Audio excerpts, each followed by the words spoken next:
when a guy goes for 50, like Embiid, do you change what the game plan is on him? Or No, we just got to do it better. We got, obviously, there'll be some different things, some adjustments we have to make. But yeah, we gave him everything in the second half. So. Do you have a level of optimism on Mitch, given what you know? No, just reality. See where he is. Warm up tomorrow. See where he is. Given that it's the same ankle that he had surgery on, how much extra concern is there from the medical side? Just trust him. Trust the medical. Sorry, go ahead. I was just You're at your quota. No, go ahead. No, I Here, give me your question. I blanked. Little teamwork here. Little teamwork. I saw Derek saying, "All right, that's no," and I was like, "Well, let me keep it." Did you do you go to the league and say should that be upgraded? The flagrant. Well, I'm not a journalist, but if I were a journalist, I'd probably write a couple things. But hey, look, it is what it is. I said what I said the other day. It's gone. Get ready for this game. I mean, I think the consistency, like look at that play and then look at Josh Hart's play in Chicago. How do you want your guys, let's say Embiid or whomever that starts happening again, the antics? How do you? Which one? So he did a couple. That's like which one? So there were three of them. The one I meant. He need. Which one? He need Isaiah. He kicked Mitch, and then he grabbed Mitch and brought him back. And back to Doge. And fell into Mitch. And Kyle Lowry slapped Donte. But so let's say all that kind of stuff happens again. How do you want your team to respond to that stuff? And how do you like the way they the respond? number one job of an official is to control and manage the game. So when there's stuff like that going on, that's their job. But look, we don't mind physical. Antics aside, when you talk all the time, not even just in relation to this series, just about how guys have to adjust to how the game is being called. If it's a tight game, even if it's consistent, tight game. If it's a marginal game, is that what you're talking about? It's a marginal game, exactly. Yeah. So if I like it to be marginal both ways. If it is marginal both ways, let's say it's as consistent a game as could possibly be, but it's marginal, and Joel Embiid is very good at taking advantage of that. How far into a game do you feel like, okay, we have to adjust just kind of hand placement and that kind of stuff, overall physicality versus, okay, you can kind of dig in more because they're actually letting a lot of stuff go. Yeah, and I'd say if I were a journalist, I'd probably look at, all the free throws, and then I'd probably look at all the screens.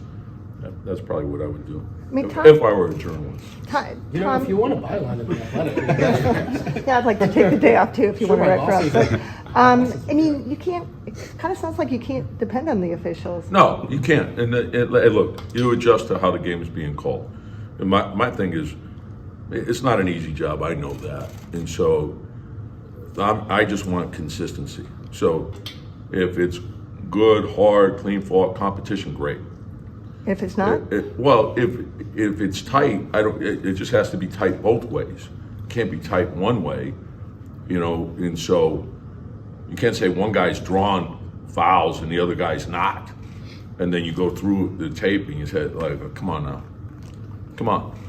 So it is what it is, but that's gone. Every game's different. Come out for this game, be ready to roll. When you said it's a tough job, I thought you were talking about being a journalist. No, that's the easy part. When you saw Jalen didn't have the ball at the top of the floor, but he's coming off screens, did you like what you saw from those? Say it again. When someone else had the ball at the top of the floor, Jalen's running around coming off a couple of screens. Did you like what you saw in those? It's no different than what we've done all year. So. Wait, one more. If let's say Mitch doesn't go, how confident are you in Precious? Even though I think and that was one of the great things about our team all year long. Every time one guy went out, another guy came in. So Precious has played well for us. Jericho has played well for us. Just the next guy get in there and get the job done, and that's why it's a team, and we need everyone working together. What stands out where you guys need to improve for the next game? Being together and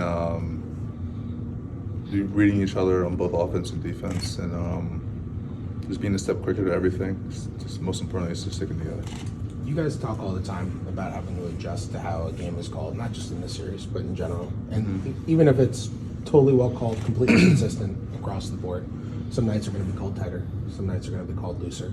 At what point in the game do you start to realize, like, okay, this is how it's going to be called, this is how I have to adjust? Like, is there a moment where you're like, okay, this is where I need to start thinking about this more?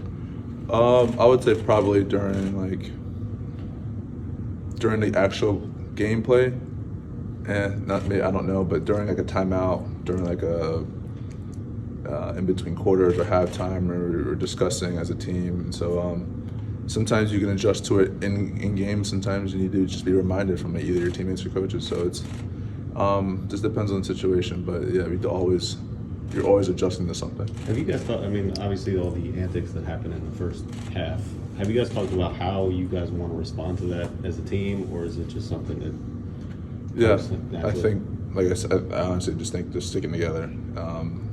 Not really worrying about what's going on, not really over-analyzing it, just making sure we're all as one. You see it in like the other games last night, there were guys getting thrown out and stuff. Do you guys have to be careful to walk that, like when antics are going on, to not get drawn into it? Just make sure Josh isn't kicking anybody. Besides that, I don't really think we have guys who want to get thrown out in a game 4 of a playoff. So you're saying Josh does? I wouldn't put it past him. What was different for you offensively, games 1 and 2 versus game 3? Ball in the hole. I was able to make plays, not just for myself but for others. And but I mean, with all that being good, we lost. So I mean, it doesn't really matter. You guys have gone, next man up all year. If Mitch can't go, I guess like the confidence of having Precious step in there like you did the other day. We have confidence in any person who steps on that floor. Doesn't matter who it is. Like I said, we're all going to stick together, go over each other's backs. We're just going to go from there. We're always talking, and I think depending on how a defender's guarding, we have different reads and how we want to set screens and how we want to attack it, where the big is and everything. So after each screen, we'll kind of analyze and see what can we do the next time, or should we continue to do it. So it's always finding the plan of attack, however it goes. Do you guys like watch those plays after the fact? And you're like, okay, when I go here, that signals you here. Do you break it down together after the fact, or? Well, I mean, we'll watch it during film, but I think it's just more a constant communication. It happens pretty much almost every time we're down the court, so we have some sense of what's going on. So, like I said, we're in constant communication. How tough is it for Mitch he just came back and to get hurt again? I mean, as his teammate, do you feel for him? Of course, we want everyone healthy, and obviously him fighting back, and then just having his injury come up again. It's obviously sad, but like I think the most important part about what's going to happen is just going forward. Like, how can we stick together? Like, it can't be a pity party for anyone, no matter what's going on, because no one's going to care. How are we going to respond? How are we going to move on? How are we going to be better? When you looked at that third quarter, if you did, was there anything common theme to what you guys were doing defensively that allowed them to get going? Yeah, just not the communication that we need to win a game. And so just making sure, honestly, I'm going to keep repeating it. We got to stick together. And the environment last game was great. It's going to be hard to hear each other, but we have to find a way to stick together. Donte, what sticks out in game 3 that you guys need to clean up for game 4? I think just communication. It's the biggest thing for us. We communicate, we'll be okay. When you look at, I guess, the third quarter where they outscored you guys 43-27, Jalen was saying it's basically communication that fell by. What did you see that? Yeah, I mean, like I said, it's communication. It's when it's loud, when they're getting into the actions that they want, over communicate so everybody is on the same page. How do you assess your series so far? It's 2-1. I mean, the way you're playing. It's 2-1. The stuff that went on with Emmy, not just the one play, but really it seemed like there was 3-4 of them that you could point to. Is there a way you'd like you guys to respond? I know you kind of got in his face at one point back. No, I didn't. I mean, just to clear that, I didn't get in his face. I just, I asked, what are we doing? There's a difference between, I think, playoff basketball and physicality, and then crossing that line. And I think multiple times that line was a little bit blurred. And you saw it across the league last night. A couple guys got ejected. the refs are trying to put a stop to that. So, I mean, we knew it was going to be a physical battle. We know it's going to be another one tomorrow. We're not a dirty team. We're here to play ball, and our identity is playing physical. But we're not here to be dirty or do anything like that. We're here to play ball and get a win. No, I mean, I don't say that. Like I said, I think I said the other day, it's playoff basketball, and I think that line was a little bit blurred last game. But I want to reiterate, like, we're not, it's not come in here and do exactly what we thought they were doing. It's not that. We're here to play basketball, here to get a win, and that's as simple as that. If you guys don't have Mitch, what's the adjustment? What's the response? I mean, first and foremost, I hope we have Mitch. I expect Mitch to play. But if he doesn't, it's been like that all year. I think you have Precious, you have Jericho. Those guys have been ready all season long. So it's a next man up mentality, and we've earned the 2 seed with Mitch missing 50 plus games. So I expect him to play. I hope he plays. And if he doesn't, we know the next man up. Hey, do you feel for him a little extra, just considering like he just got back, he just started to play, like kind of like look like himself, and all of a sudden the guys with this? Yeah, I mean, you're talking like he's done, and that's not our mindset. That's not his mindset. So it's unfortunate that he went down, but he's doing everything possible, and everybody expects him to play, and that's our mindset. Our mindset isn't to feel bad for him because we're not thinking he's out.